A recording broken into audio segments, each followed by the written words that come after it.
2. We are live. This is 2OF Entertainment. Well, here we go. It's the man that promises you nothing and delivers. It's the veritable man motormouth. It's Road Woods who feels the need to call himself Rob Vega. It somehow makes him feel important. Anyway, do have a listen and try not to throw up.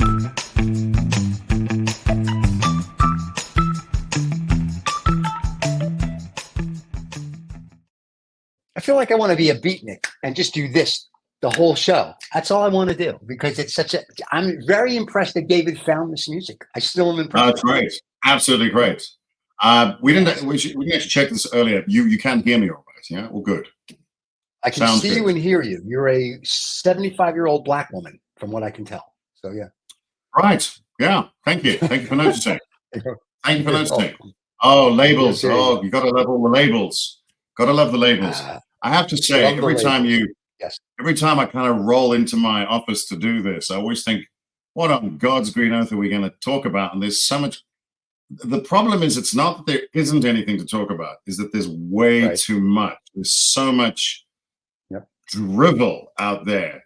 And you think to yourself, do we go for something substantive? Do we just talk a lot of bullshit? I mean, you were mentioning earlier that the Jake Paul thing seemed to resonate with a lot of people. They thought it was quite funny, which is interesting because I think that whole boxing match is a big pile of malarkey. And I just turned to Joe Biden there for a second. And it's just, I mean, the whole WWE thing, there was The Rock climbing into the ring the other day, and I went, am I saying that right? What is Dwayne Johnson doing back in the ring? Has he not got enough money? What? Really? Money. Is he short of money? No, I think it's, they call them up and they say, hey, listen. What are you doing Saturday? And how would you like to make $5 million? I want someone to do that for me, Steve. 5 minutes worth of work. Call me up, pretend to be whatever that is, and here we go. Like that fake boxing match, like the wrestling. It's extraordinary. I will say, the good thing is that you're not the Vietnam billionaire who's been sentenced to death today for embezzling $12 billion from the Vietnam Stock Exchange, government, and people. They sentenced her to death. She's 67 years old. I read that this morning, and I'm like, well, they have a nice way of dealing with things. Yeah, Vietnamese government said, the communist government said, you stole from us. You stole from us? We're going to put you to death. And, I look at that, and I'm like, I bet you no one's going to steal from their stock exchange again. I don't know. It's the whole death penalty thing is quite interesting. I always find that there was that John Grisham movie based on the book Time to Kill. Yes. With you got Sam Jackson, you've got Matthew McConaughey, Oliver Platt, and I think Sandra Bullock was in that as well. Remember correctly? Listen, you can just name every star. I'm going to agree. And it was such a great movie.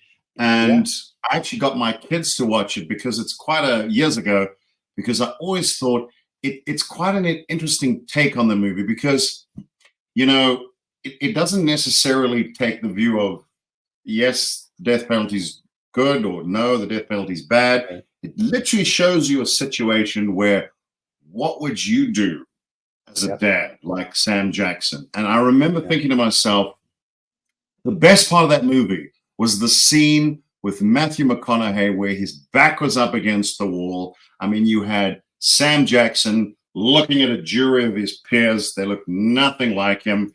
He was done. He was finished. It was over. And then he delivered that closing monologue where he described that situation and then said, and we all knew what he was talking about. It was obviously Sam Jackson's daughter.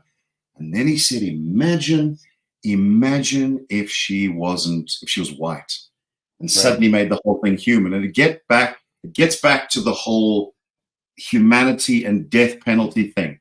And then I'm also reminded of that movie with Michael Douglas, where it was about 12 Angry Men or something, where they judge people. That's a play. Yeah, 12 Angry Men's a Broadway play. And they made it into a movie. And it was quite interesting because, because you think to yourself, if I was Sam Jackson, yes, death penalty, Right. Kill those guys. They killed my daughter. This happened to me. You mentioned the woman in Vietnam. Yeah, she must die. Right. And then you think that movie made that case where, what if you get it wrong? What if there's 100 cases and the one is innocent, and now you've killed an innocent man, and that it raises that possibility. Yeah. I'm not sure I've always thought, what would I do with the whole death penalty thing? Because, people say you wouldn't do it. And I go, yeah, what if your wife was murdered or worse? Or your child. Yeah. How would you feel? What would you do? And then you get the people who say, yeah, but you don't want to be like the people who do that. And you go, yes, you do. I don't care. They think killed my wife. They raped my daughter. It was indescribable horror. They must die. And you can't argue with that either. I'm very much the eye for an eye, a tooth for a tooth thing. Yeah. So people think I'm very much like, if you do something silly, you steal a piece of gum. That's like, get a slap on the wrist. I get it. If you do a little white collar crime, but murder, steal some money from the Vietnamese government, for instance. Yeah. Right. Well, 12 billion US is what she stole, which was something like 505 trillion dong. Like that's impressive. Absurd. It's impressive that she got to do that. Well, because no one paid attention, I guess, for so long. But if you steal that kind of money, or just say you commit treason in the United States, I'm okay with them saying, I think it was Private Solovsky. They made a movie about him. He was the last man executed for desertion in 1940 something. Right? So I'm okay that if you say to someone who tries to commit treason and overthrow the government that they have to be executed, I'm like, okay, I think that sets an example. I think if you I think to an extent there's a dollar mark where if you say, listen, if you steal under this much, you're going to go to jail and we'll make you better. But if you steal like a Bernie Madoff, this much money, he's still alive. We may have to do this. I think he died in prison, actually. Yeah, I think I'll double check in a second. I think the problem with people like that is it's the lives that they affect and the number of people whose lives they destroy. Even though John Smith, for instance, is still alive, he's really dead because he's 70 years old. He has no way to earn anything, and his life is over. He's done. Just to let you know, so Bernie Madoff died financially murdered in a way. Right. Just so you know, Bernie Madoff died April 14th, 2021. Okay. Just to let you know. And the movie 12 Angry Men, not the Broadway show. There's a movie made in 1957. There was also a movie made in 1997. So there's two there's two Angry Men movies out there. Just the Michael Douglas movie. So he's not in it. He's not. Michael Douglas is not in either of them, actually. Who am I thinking? I'm looking at the cast here. Hold on one second. So the cast from 1997 was Jack Lemmon, George C. Scott, James Gandolf, Tony Danza, excuse me, Courtney B. Vance, William Patterson, Ozzie Davis. Is this a 97 one?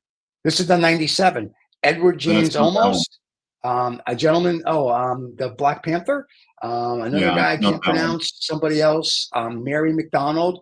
Therese Allen and Douglas Spain was in the was in the 1997 movie. There was no Michael Douglas there. And then if you go to 12 Angry Men, let me go the other 12 Angry Men. Let's see who's in the other cast. Doing online research while we're talking. Okay. Why? Sure. Why not? Like, if people want to know. Why not? 12 Angry Men movie. I must say. Why am I thinking of it? All right. So the movie in 1957. I think it had almost the same cast. So watch, this is pretty interesting. Watch this cast. This will be interesting. And it had Henry Fonda, Lee Cobb, Joseph Sweeney, Martin Balsam, Ed Begley, John Scavalli, Jack Klugman. No kidding. Jack Warden, John Fiddler, Egbert G. Marshall, Edward Binns, and Robert Weber. And anybody else? I'm not sure I'm thinking of them. Yeah, there you go. So I don't know what Michael Douglas. I'm sure he was in a movie where somebody killed somebody, but it wasn't that. Yep. Hello. It's your biggest fan. Just letting the pooch in. Yeah. The pooch wants to come in. Anyway, so wow. So we got Yeah. into death penalty. Well, that was straight into the dark. That was straight into the dark. So yeah. Dark side of the moon, so to speak. Yeah. I know. I don't know. It's really weird. This is not really where I thought we would be headed, to be honest, with our conversation. But that's interesting. There is just because we're living now in a time. I mean, you've got an election coming up in November. We've got an election coming up in less than 2 months, and of course, all the mudslinging has started. All the typical stereotypical cards are being played. The thing that amazes me about politicians is the garbage, is the fear element that they appeal to. And I've always said, in every country I've ever lived in, the ordinary folk just are, they really are quite normal and quite ordinary. I remember when I first came to the US, and I was really surprised by, I know this is a bit patronizing, I was surprised by just how similar the people were, and the fears they had were exactly the same as what I had. And it was because, constantly people around the world are judging other countries and saying, oh, that country, this country, that, and we don't want them here, and so on. Right. And the people were just almost identical in terms of their life goals, their aspirations, what was concerning them. And it was quite extraordinary how similar things were, but politically, vast differences. I'd come from this, or I wasn't born in Africa, but I'd spent a sizable chunk of my life growing up here and seeing the whole apartheid thing, and then leaving, and it was removed. And just the most amazing things that people thought about Africa and South Africa in particular. And then I got to the US and I said to people, no, we're kind of just like you. We're just, you gotta be careful of all those judgments that you make about people. And that's the one thing I've always said about travel, is it's the, what do they say? It leads to the death of judgment, something like that. Yeah. Something like well, that. Travel will open up. Amazing how similar we were. Yeah, it's crazy. Yeah, and when I used to be very lucky. I started to travel at a young age because I was looking for my parents. But you couldn't find your parents, so you were traveling around the world. Right? They kept moving. I kept looking. But I was very lucky. I traveled the whole globe. And I think one of my friends' wives figured it out that the UN has, I think, 197 or 207, depending on the week, charted countries. And she said, you've been to like 50%, 60% of the countries that the UN has on a charter. And I've been around the world a couple times. And to your point, everybody, like I always say, puts their pants on the same way, with two gentlemen holding each leg. But everybody is decent and nice. And I don't care if it's the worst place on the bed or the nicest place. If you treat them with respect, they treat you with respect. I've never had an issue anywhere in the world, wherever I go, whether I speak the language or not. I seem to make do, and I've never had any issues. So I'm fascinated when people go, "Oh, this was a terrible experience." I'm like, "Why? What did you do? Like, what did you do?" I get very defensive of the places that I've actually visited and lived. Right. So, for instance, when I lived in the US, I didn't find people the ones that I met weren't particularly anti South Africa in any way, but they were horribly misinformed. They really had no clue as to how normal the country was. Now, I didn't, people say, well, why would they know that? And that's true. There are a lot of folks here who will have a go at Americans and say, oh, they don't know their world map. They wouldn't know where South Africa is. And I said, well, hang on.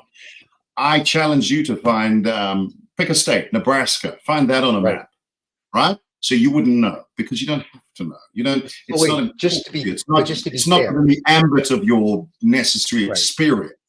But just to be fair, so you're aware, people in Nebraska can't find Nebraska on it. Oh, I see. Okay. Let's not, FYI, I happen to know Christopher Cross is there at some concert. That's why I happen to know about Nebraska. Ah, okay. Anyway, but no, I just use it as an example of how we really judge people without even having a clue as to their situation in life. I will say, and it is why I used to enjoy New York, and I hope I can come back and, I don't know, maybe stay there for some time. I'm not sure. But I found New York quite different from the rest of my American experience. It was almost like Yes. it didn't have a geographical location. I know that sounds weird. I never felt like I was in a particular place. Does that make sense? Sure, because it's a You would melting walk pot. around You a have corner, 20. you'd be somewhere else all the time. Yeah. You were somewhere else, different people. It Yeah. was amazing. You walk from Harlem down to Manhattan, and it's extraordinary. There's just countries and people and languages, and it was just almost geographically independent. But then, of course, as you go west and south, then you're very much aware of that Luck you with are that. in the But see, New York's different though. New York, you have this little itty bitty island that we paid $14 for, yes, and you have 20 million people on the mm, island, and a yeah, handful of them are New Yorkers.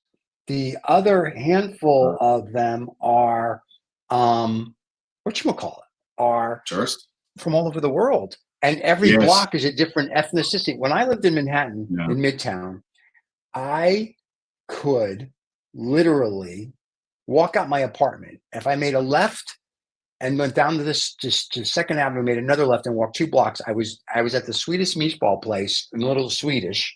If I made a right and walked down a couple blocks, I was like Ethiopia. If I walked another couple blocks, I would be Asian. If I walked another couple blocks, it'd be that. So New York is just this mega melting pot, and in New York, you have no choice. You have to get along because but there's not a bunch of white people. But I raise it Yes. because I want to stir the pot. I want to stir the Ooh. pot. This is why I brought it All up. right. Okay. As diverse as you said it is, and so on and so Yeah. forth. The thing that I find extraordinary, yes, it is fiction, but I often watch these fictional shows where they talk about Right. certain people that have managed to get into the US and done all kinds of nefarious things, and they've done this and done that. And I sit there with my mouth open going, how the hell did they get in? I have a work visa for the US. I am very familiar with the immigration process. I paid through my teeth. Is that right? Paid through my teeth. Whatever. Sure. It cost me an arm and a leg, which I had to get back later, to get even considered for a work visa, just to apply, to get legal representation, to go through the hoops. I had to prove that I wasn't this, I was that, and I could do this. And it took me a long time and a lot of money, a lot of paperwork, and a very clever lawyer who, if I may say so, probably jimmied things a bit in my favor. Okay. But nothing illegal, but he got it done. And I just thought, how do all these people get in? I mean, Yeah. I used to come in with my British passport and my US work visa, and there was a process to get in, even with that. And there are people that you've got wandering around the US that have got all kinds of, no paperwork, no skills. And I'm going, and I don't want to judge all of them, and maybe I'm speaking out of turn here. But you're talking about politicians. I myself, what the hell how did they get in? What is that? Yeah. Because the reason why I bring it up and I'm stirring the pot is the one thing that I'm so pissed off with the US about is I went there, I did it the right way. I paid my fees, I followed the rules according to everything that was laid down. And there were all these other people allowed to come past me and do other things that are still there. I couldn't stay. I followed the rules. It was almost like if you followed the rules, it became more difficult to do a bunch of things. And I just went, so I should have basically stayed illegal then. And that would have been better because I did want to stay there. I do think it's a great place. Of course, it's not perfect, but it suited me. And yes, I'm still burnt about it. Wow. So basically, I think the people that we're talking about that are lazy and don't do anything and go on undocumented, those are called politicians. Those are congressmen. Is that what it is? Okay. That's what that is. That's that. The people that technically come here illegal, immigrants, if you will, I find the ones that I meet where they have more of a work ethic than most Americans have, right? Because they'll do all the jobs nobody wants.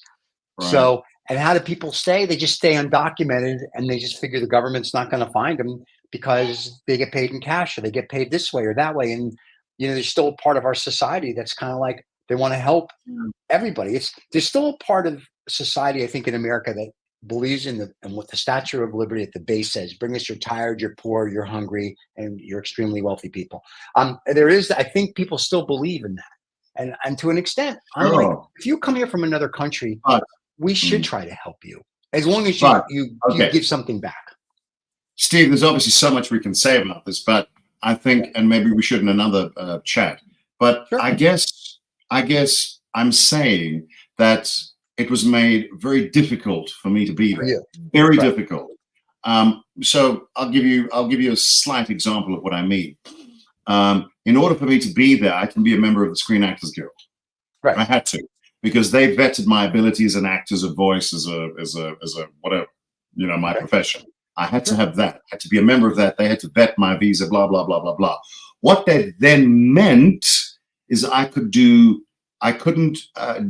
or be a part of legally any of the work, which is about 98% of it, voice work, radio work, whatever it is, for people who are not members of the Screen Actors Guild. So it precluded me from the majority of the work. And there were so many illegal people making top dollar, and I just went, what the hell? If you do it right, you're not really afforded protection. And my agent used to shrug her shoulders at me and go, well, that's how it is. You've come to the country and you can't join the little leagues. You've got to go straight and become a member of the Harlem Globetrotters and compete on that level. And that was a little difficult for me to really. I started to get somewhere, but it's still, why am I talking about this? I don't know. Because it still bothers me. I still think there's so much I could have done there, and maybe I will. But then I see all kinds of suspect people. My brother-in-law, one of them, sitting there, a part of that society, a part of that life, who didn't follow the rules. And he's welcomed, and he's making dollars, and everything's fine. And I'm sitting here going, well, if you're so worried about immigrants and people and getting the right people, fix your damn immigration system, because it's broken. Because the good people get shafted, and the bad people, you've got millions of them. But we know See, stirring the pot. I got it. But we know that, and nobody wants to fix it because theoretically, nobody cares. And even the people that do care, like the people down south and here in Texas, are like, build the wall, build the wall. That's not where people come in. Right. No, I understand that. But my point is that, but what they don't get is that somebody cuts off an airplane because they say they're going to hear and they're going to visit something for a week, and they give you a fictitious address and they buy a make-believe going home ticket. Yeah, exactly. And they never see or hear from them again. And that's why when they're like, we're going to build a wall, I'm like, that's not going to help you. It's the airport, it's ships, it's the other borders, that like the Canadian border. There's other places to cross. And nobody kind of gets it. And then they're like, well, if you need asylum, you got to do it the right way. No, I think the problem is that we've just lost touch with humanity. And I think we need to have a revamp of not just immigration, but what it does, what made America, I hate to say this, what made America great was how we let immigrants come in to Ellis Island back in the day.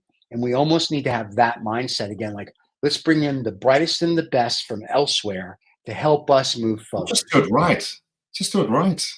Really. But I'm not saying they don't have to all be Nobel laureates, but there are a lot of people who can do good things. And wow.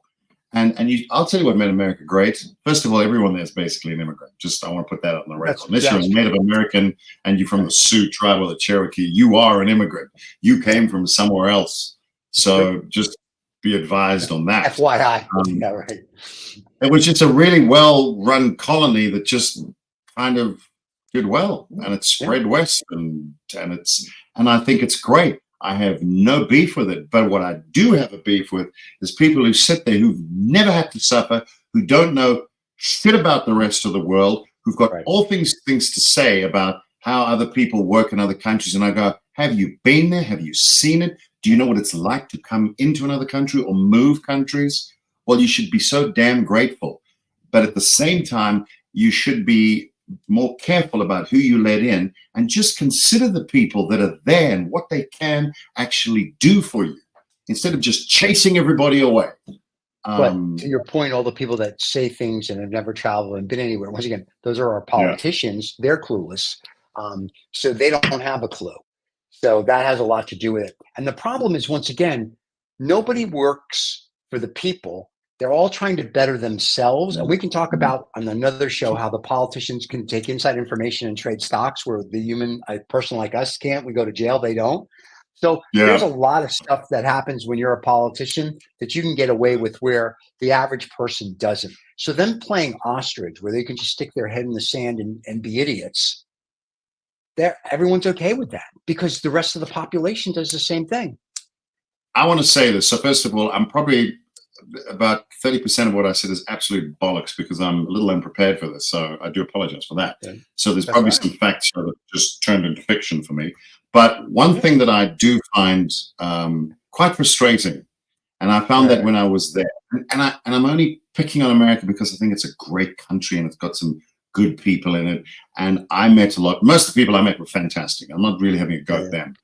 I find it extraordinary that in a country where there's so much access to information, there is so much unbelievable, almost intentional ignorance about how it came about, what it's supposed to be for. I mean, I'll give you an example. There was a good man called George Washington, who we all know about. And when he left office, we all know what he said: stay the hell away from political parties. He was very clear about it. He was extremely clear about it. He said, this is what will happen. You've got to serve people, not a party. That was over 250 years ago. And you've got people, you've got these two tribes. You've got the tribal system. We've got the tribal system here too. And you've got all this tribalism going on, and they don't care about you. They don't care about you. You know, with Republican, Democrat, or in this country, ANC, EFF, DA, MK, or whatever it is, they just don't care about people. And what I find frustrating is I want to say to people, for the love of God, wake up. They don't care about you. They don't. They're not interested. That's evident. The laws that they do. By the way, they don't care. So get rid of the political parties. Get people in who just serve. This is what I'm going to do. Here's my agenda. This is my manifesto. This is how I can help you. No, I've got to bolt it onto a party, most of which I disagree with. But can we just look at point 6 and point 10? We're okay with that. That goes back to what I said. People do not take care of the people. They take care of their best interests. So their best interest becomes the party, not the person, it's ridiculous. not humanity. Yeah, I agree. It's ridiculous. I'll just say one thing, because I mean, I can talk about the local stuff here, which people might not be aware of. We'll get onto that some other time. So I'm trying to keep it on your side of the pond there, Steve. But the most frustrating thing for me is when I lived in the States, and even now, people said, who would I vote for? And I said, well, it would be very difficult for me because I'm fiscally a Republican, socially a Democrat. It's difficult for me to find my spot in that. By the way, I'm not a citizen, so I can't vote. It's moot. But here's the thing that I don't understand. I mean, we can have a go at any party, but the thing, at one point, I thought the Republicans would be that was my home, in a way. And I'm not saying it isn't. I'm not saying the Democrats would be. But this is the thing that frustrated me about the Republicans. And the town I lived in was very Republican. Most of my friends were actually still are Republicans. So that's why I know a lot about the party and my own research and my own experience. But this is the thing that maybe you can answer me. It's a party in a nutshell that's about small government, correct? Right. Small government, less involvement, less government, less spending, smaller government. How am I doing so far? Okay. So far, so good. Good. Then why would you keep messing with people's personal situations? Why would you keep sticking your faith and sticking your nose inside people's lives in their personal situation? For the record, my wife and I are against abortion. For us. Right. But what's it got to do with my neighbor? And this is what amazes me. It's supposed to be a party about liberty. Yes. Not just for you, for everybody. If somebody wants to adopt a position, then is it affecting you? How's it affecting you? What does it matter? Are you straight? Great. Are they gay? Great. What does it matter? You don't have to turn gay. You don't have to go and do whatever they're doing. No one's saying you have to do that. Just stay the hell out of their situation. Why is there this conflict between we must have guns, which I get, but we must also fiddle in your personal life? Which is it? Which is it? Do you want to? Are you about promoting people's liberty, or are you not? If you are about promoting people's liberty, then let them have guns, and let them have abortions, and let them choose whatever God they want to worship. It all goes in the same circle. It all is part of the same thing. Or you say, no guns, no abortion, and no faith. They're the same thing. What I do with my life is my business. Who I worship, what gun I use, whether my wife and I believe in abortion or not. That has got nothing to do with anyone else. So which is it? This is, as an outsider, I look at this and I go, pick a side. What lane are you in? You can't be both. You can't be both. Side with money. They give whatever the largest donor says is what they believe in. Nobody has personal beliefs anymore, whether it's abortion, whether it's gay rights, or anything in the middle of all that. Nobody cares, because it's like my donors and my constituents say I've got to think like this. So they think like that so they can spend another 2 or 6 years, wherever house they're in, and do nothing. And do you know who George Carlin is? Do you know who George Carlin was? George Carlin. Of course, everybody knows who George Carlin is. Okay, well, I'm just bringing him up. I came across a bit the other day, and this is why I'm reminded of this. And he was talking, and it's a very valid point. It's about the whole abortion thing, because I know you've got the whole thing going on there, and it's rearing its head here as well. And all these men, I mean, we what do we know about giving birth? We're all deciding what they're going to do. And I find that absolutely amazing, because there's no way a woman's going to tell me what to do with my vasectomy or not. Right. What's it got to do with any woman, and vice versa. So anyway, George Carlin did this whole bit where he talks about the people that are pro-life. They're pro-life up until the point that you're born, and then it's your problem. There's no daycare for you. There's no childcare. There's no college. Nothing. So we're all about you having the kid, and then we're gone. So when you pre-birth, we're there for you. When you preschool, it's your problem. And this is what amazes me. So everybody must have kids. But who's going to look after them? So you're happy with all these people putting out these kids with no resources and potentially raising these kids with, I don't know, strange ideologies, with no family. That's okay. They're alive. That's fine. But if the mother doesn't have the ability or the resources to look after their child, what is she supposed to? Are you going to look after the kid? Are you going to adopt the kid? Then no. Then stay out of her situation. What the hell has it got to do with you? Well, that's all. You wouldn't want her taking away your guns. Right. Fair point. Then you don't get to run her life. And this is what fascinates me. There's these two opposing sides. Either you stay with that person and you manage their life, or you get the hell out. But that's part of that's the Christians, right? They're like, you can't have abortion. God said this, God said that. Enough with the God stuff. I have no problem. To your point, I agree with you. If you're going to say what? Faith is fine. If you look, faith is ridiculous. Faith is bull. No, let me finish. Faith is crap when it comes to this. Yeah, I'm not. No, hang on. Let me finish. I'm not dismissing the idea of faith. If you want that, that's fine. As long as you don't put it on me as well. Correct. I agree with you. You do you. I am not going to. In fact, you talk about faith. In fact, a lot of faiths say don't judge anyone. So don't judge anyone. You have your thing. But that's not what they do. The Christians are the worst. Disingenuous about it. It's nonsense. So, but the Christians are the ones who judge. If you care about your fellow man, then care about him.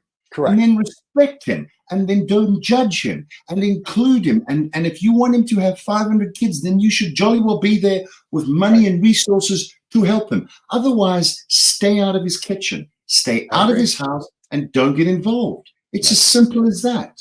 Don't do it. Stay out of it. If you want people to respect you and you want to have your faith, then you must offer the same respect right back. It's not a one-way street. Well, see, in America, the Christians look at it as what they say is right, everybody's wrong, which that's wrong. So when they say you can't have an abortion, to your point, they don't say, don't have an abortion, but you know what? Our church can take care of the child that you don't want, or the church, but they don't do that. To your point, they say, too bad. And that's bullshit, pardon my French. So it's like in Arizona this week, they overturned a law from 1864 where they can't have abortion, right? And that's ridiculous.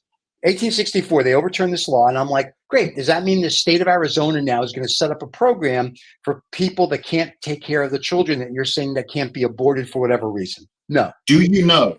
I've got to bring up, I know this. This shows me how much I know about U.S. history. Okay. That law from 1864 in Arizona, there's a couple of things about it. Number one, Arizona wasn't a state in 1864. It wasn't. Wow. Okay. It was part of the territory that extended all the way up to Vegas and all the way around. It was a giant the Arizona territory. It wasn't even a bloody state in 1864. Okay.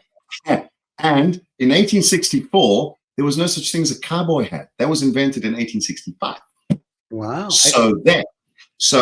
There's more. In 1864, women couldn't vote. Oh, I know. Not in America, anyway. This is a law from when Arizona wasn't actually a state and when women couldn't vote. But it's okay for 2024. Good luck with that. Here's the best thing. Arizona became a state in 1912. So we're going back. 1912 is when Arizona became a state. There you go. Yeah. So that's even worse. So you're taking something before and saying the state has the right. Once again, hey, state of Arizona, you're going to take care of the kids? Yeah. Welcome to America. We are so screwed up. I can't wait for the lizard people and the Illuminati to come do it. Look, just to conclude, I don't want to leave it there. I want to say, please understand, in America and here in South Africa, there is equal levels of screwed upness. So don't think that you have cornered the market on things being screwed up. I'm just going to say that ordinary people, if you take all the bullshit out, the politics and the religion, all that, the ordinary people, they're okay. They just want to live their lives. And that's who all these stupid politicians and religious leaders have got to respect. They've got to look at those people, and they're not doing that. So you can believe what you want. You can run for office, but just remember who your boss is. Your boss as a politician is the voter. You're not the boss. They are. Yeah. Biden may be the president, but his bosses are 350 million Americans. That's true. Whatever it is. Or the 5 largest donors. They forget that. They forget that in this country, you have politicians riding around in fancy cars, shooting guns, doing all sorts of things, thinking they are pop stars and so on and so forth, throwing money around, driving past homeless people. It's unbelievably ridiculous and totally blind to what's going on in the room. But those homeless people, those uneducated people, they will vote for them again because they've kept them down. But that's time. We can talk about that in another chat, because that whole cycle of ignorance and keeping people down, it's unbelievable. Well, that'll be next week's show, because unfortunately you have to go do something and we have to kill the show or stop the show, which is sad. So everybody, don't forget, Vaguely True is on every Sunday. It'll be as a podcast or here on YouTube. They'll check your listings, and that's it. And we love you all. And don't forget to subscribe and like, and we'll see you all next week. And this was us not knowing what to talk about. There you go. Wait till we know what to talk about. We'll see you all next week. Cheers, everybody. Oh, yeah. Thank you so much for listening to this Old Woods Rob Vega, whatever the hell he wants to call himself, fellow. You know, this podcast thing, it makes him feel very important, and he's a difficult fellow as it is to deal with. So thank you so much for putting up with him, and do take care.